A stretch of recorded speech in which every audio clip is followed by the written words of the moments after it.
समोरचा उमेदवार कोणीही असो, निवडणूक तेवढ्याच गांभीर्याने घेतली पाहिजे, असे मी समजते. अत्यंत नम्रपणे मतदारांना आवाहन केले पाहिजे. आपण जिल्ह्यासाठी काय केले आहोत व काय करू शकतो, हे मतदारांना दाखवून दिले पाहिजे. मी मते मागायला जात असताना मतदार मला विचारत नाहीत, की आम्ही तुम्हाला मतदान का करू? उलट मला ते सांगतात, की हा रस्ता, ही योजना तुम्ही दिली आहे. ही निवडणूक विकासावरच जावी असे मला वाटते. कारण बीड जिल्ह्याच्या इतिहासात ही संधी जिल्ह्याला आलेली आहे. लोकशाहीने त्यांना दिलेला अधिकार आहे. त्यांची भूमिका राज्यभर वेगळी जाण्याची की फक्त बीड जिल्ह्यातच वेगळी आहे व ती भूमिका का आहे हे त्यांना जनतेला पटवून द्यावे लागेल. मी संपूर्ण प्रचारात विरोधकांवर काही बोलणार नाही. त्यांनी त्यांचे काम करावे, मी माझं काम करेल. काय सांगाल काय बीड जिल्ह्यातच असायला पाहिजे. मी तरी किमान राज्यात आणि देशात फिरणार आहे. आज ते आणि तेही आहेत बीड जिल्ह्यात. कसं पाहता तुमच्या समोर उमेदवार जे दिले त्या आव्हान? मी उमेदवार समोरचा कोणी असो, निवडणूक तेवढ्याच गांभीर्याने घेतली पाहिजे असं माझं मत आहे. अत्यंत नम्रपणे मतदारांना आव्हान केलं पाहिजे.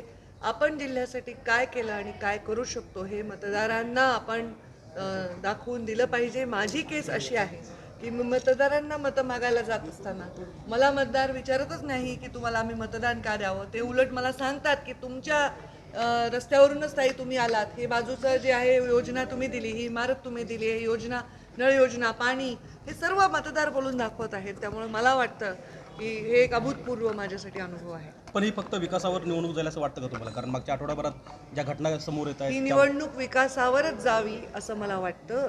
कारण बीड जिल्ह्याच्या इतिहासामध्ये ही संधी बीड जिल्ह्याला आलेली आहे. मागच्या काही काळात जिल्ह्याने अनुभवलं आहे की सत्य जेव्हा नव्हती काही काळ, तेव्हा जिल्ह्याने अनुभवलं आहे की काय अडचणी असतात. आज शेतकरी मला बोलतो तर तो शेतकरी म्हणून बोलतो, तो कोणत्या जातीचा व्यक्ती म्हणून बोलत नाही की ताई विमा नाही आहे. आता मला फोन आला आत्ताच एका शेतकऱ्याचा की ताई माझं अनुदान माजलगावमध्ये अजून वर्ग नाही झालेला आहे. या गोष्टी पंकजाताई जेव्हा काम करत होत्या किंवा संविधानिक पदावरून काम करत होत्या तेव्हा जलद गतीने आणि सर्वांच्या हिताच्या होत होत्या. रस्ते, महामार्ग, वेगवेगळ्या योजना हे बघितलं असताना परत बीड जिल्ह्याला अशी संधी येणार नाही. त्यामुळं बीड जिल्हा या संधीचा पुरेपूर उपयोग करून घेईल. बीड जिल्ह्याच्या उन्नतीसाठी, बीड जिल्ह्याच्या विकासासाठी, याचा मला विश्वास आहे. पण मी असं कुठेतरी पाहिलं स्टेटमेंट, आता मोबाईलवर आजकाल लगेच येतात, तर मी पाहिलं की त्या असं म्हणाल्या की त्यांना लोकसभा लढवायचीच आहे, चिन्ह कोणाचंही असेल.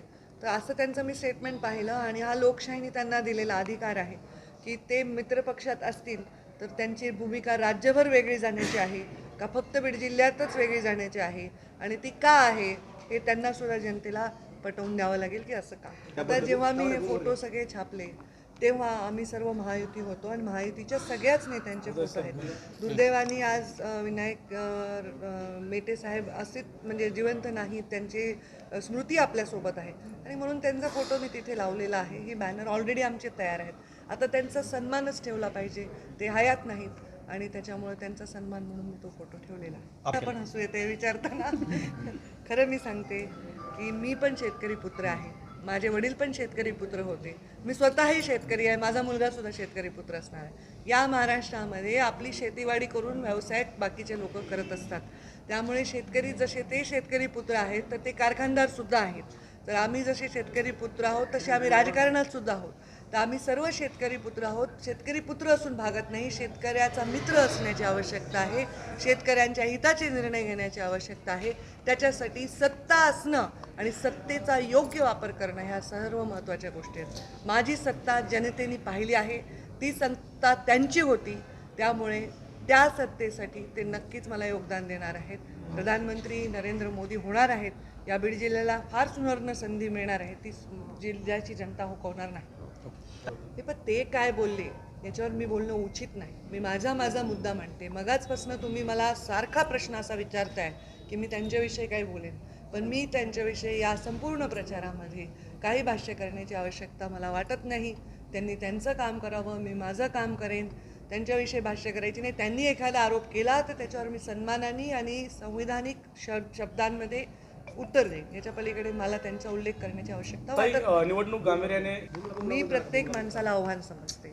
लोकशाहीमध्ये खूप घटना घडत असतात. प्रत्येक क्षणी काही ना काही रचना होत असतात. काही ना काही राजकारण हे राजकारणामध्ये सगळं असतं. कारस्थानं असतात, डावपेच असतात, हे होत असतात. त्यामुळे सजग राहावं लागतं. 2 डोळे समोर असले तर 4 दिशांनी डोळे ठेवावे लागतात. निवडणुकीमध्ये डोळ्यात तेल घालून काम करावं लागतं. कोणीही व्यक्ती मी कधीही असा कमी समजत नाही की मी रिलॅक्स व्हावं. मी शेवटच्या क्षणापर्यंत तेवढ्याच शर्तीने ही निवडणूक लढणार आहे. थँक्यू